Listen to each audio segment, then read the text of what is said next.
Hey, Jonathan here. Thanks for joining me as we continue to study spiritual warfare in the Bible. Now, I'm actually about to teach you something that's not even in this book. So, I've been encouraging you can download this book at spiritualwarfare.blog. But what I'm about to tell you didn't end up in this book, but it is on the website, spiritualwarfare.blog under research. And this might be a topic you're very familiar with, talked about. You may have no idea. I had no idea when I first heard about the Lausanne movement. The Lausanne movement. Have you heard about it? Are you familiar with it? Well, here's one of the issues that the Western worldview is limiting people's belief in satanic activity. They're just relegating it, leaving it in the past of the apostolic era. And Billy Graham had a big heart for international conference. There had been one before in the early 1900s. But the idea here was to take people from many different nations, both pastoral, theological, and missiological understandings, evangelistic, and to have these global conferences. And they have other gatherings as well, but they would get together every so often for what they became known as the Lausanne movement. And so just tons of wonderful, brilliant, God-loving minds coming together. And so what I did is I kind of looked at, during these gatherings, did spiritual warfare come up? Was it part of the topic and conversation? And interestingly, in the first one in 1966, the whole purpose was to refocus on evangelism, that evangelism wasn't simply social action. The whole purpose of evangelism was to bring people to a saving relationship with Jesus Christ. And Billy Graham, as the organizer, kind of spearheaded it. He actually used quite a bit of a spiritual warfare type language. Here's one of his quotes: "Our world is on fire, and without God cannot control the flames.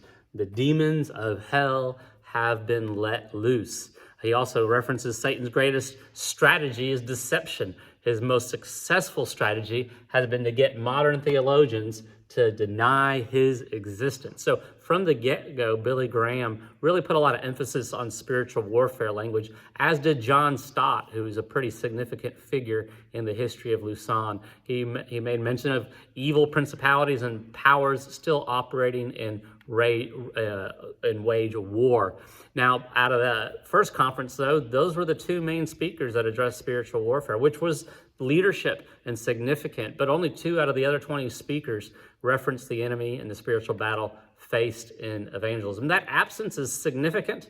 That absence, noticing that conversation didn't happen early on as much as maybe you might expect or have hoped for. Now, they did, as they made a covenant later on in 1974, they made some references a lot of times to spiritual conflict. But there were some subjects that would be bypassed, and it sounded sometimes more like just a moral and intellectual battle than a very real battle with the demonic spirits.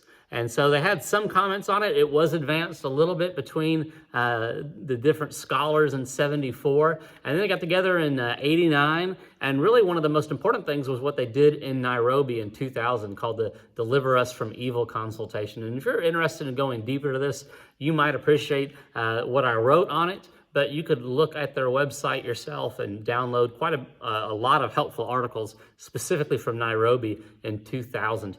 And so they made a specific goal of a biblical and comprehensive understanding of who the enemy is, how he's working, and how we can fight him to be the most effective in evangelization of all peoples. And so those documents I have found very helpful and might be helpful and encouraging to you. The third Congress gathered in Cape Town in 2010. As John Stott reflected on all of this, it was this idea of discussion, straightforward, mutual respect across denominations and across culture. And if you haven't listened yet, when we talk about worldview and critical contextualization, these gatherings were very helpful in advancing that progress. And sometimes there's controversy that comes up with these things, but they continue to seek to expand evangelical thinking on the gospel. And there's been times where there's been more spiritual warfare conflict or spiritual conflict conversations in their gatherings. And it's not just been these 3 major gatherings, but other in-between gatherings as well. But it's an excellent place to have a base of this international, cross-denominational, cross-cultural pool of biblical scholars, experts, and practitioners. And Lausanne 4 is getting ready to take place in Seoul, South Korea in 2024. And so that might be helpful to kind of watch and see what happens there. But regardless of the congresses, I think it's really important to think through, no matter where you live, how can you have conversations? How can you learn from, whether it's reading a book, watching a video, or having face-to-face conversations or conferences? Where can you sit down with people of a different worldview, a different cultural background, and study the scripture together to see what God really has? And it really does matter, that cooperation together, that sharpening of one another, specifically in the spiritual battles of evangelization across the world. Hey, if this is helpful to you, this was a short one. Trust me, that's more interesting than the long article I wrote on it. But I hope you'll continue with us in this study, spiritualwarfare.blog, and stay tuned for the next session. Thank you.